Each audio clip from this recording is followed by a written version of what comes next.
Having built your employee support agent, let's now build an escalation app to further enhance our agent. This is the interface of the escalation app you will build. Whenever the agent is presented with an input, where it identifies the problem but can't find any matching support group, it should escalate the case to a human.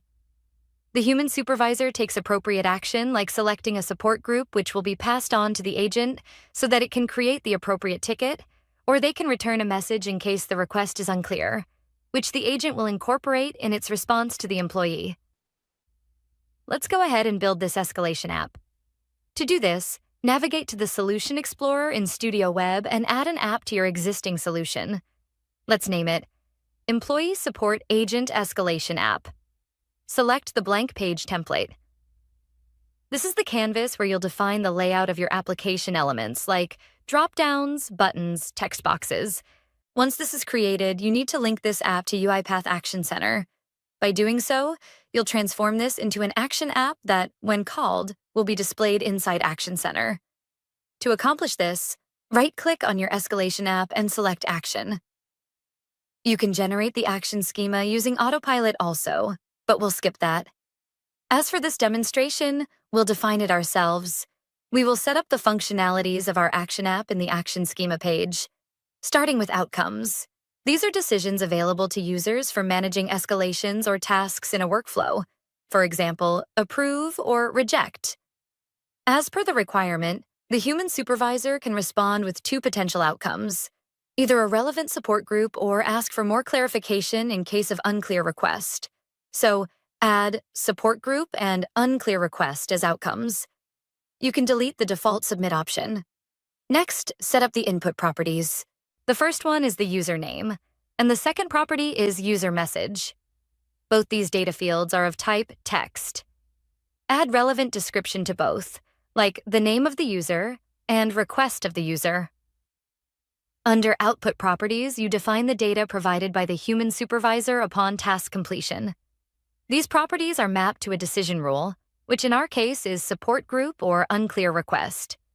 Add two properties, namely support group item and reply to user. Once these are established, you can generate the page. Now that the page is generated, let's make a few modifications to it, starting with some layout adjustments. Go to the toolbox and search for container layout. You can drag and drop such containers on your interface and arrange the page elements accordingly. For instance, place the support group item and support group elements into one container. Similarly, arrange the reply to user and unclear request elements into a different container. Wouldn't it be good if we had a drop-down menu with a list of all potential support groups instead of a text field? For that, select a drop-down and add it here. Remove the text field and change the label to support group item. Similarly, change the element name. Like this, based on your requirements, you can prepare the interface for your escalation app. For the list of values to appear in the support group item dropdown, open the expression editor. Copy the complete list of support groups from the support groups list text file provided with this demonstration. This is essentially an array of strings. For the dropdown to accept it as input, we need to add toListSource at the end. This applies to any hard-coded list you might want to include in a dropdown. Now, let's see what happens when any of these buttons are clicked. For this, we have two options. We can either directly navigate to the XML workflow that's being called, or click on the respective button, go to Events, and edit the workflow from there. When the human supervisor in charge of dealing with escalations clicks on the support group button, the outcome should be the support group value selected from the dropdown. Let's do that.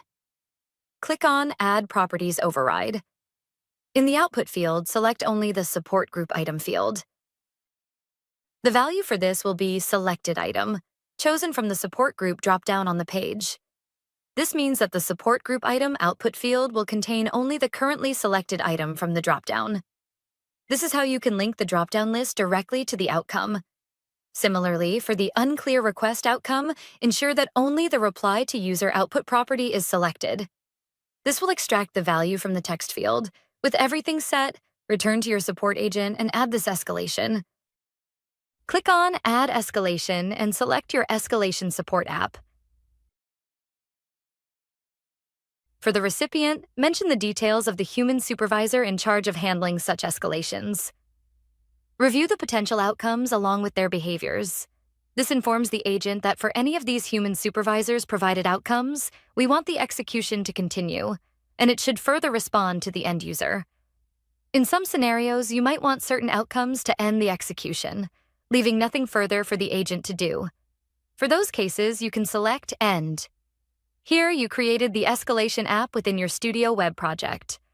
Alternatively, you can navigate to UiPath Action Center, create your application there, and then deploy it inside your orchestrator for use within your agent or multiple agents. That's it for now. In the next video, we'll bring all this together and test our agent. Thanks for watching.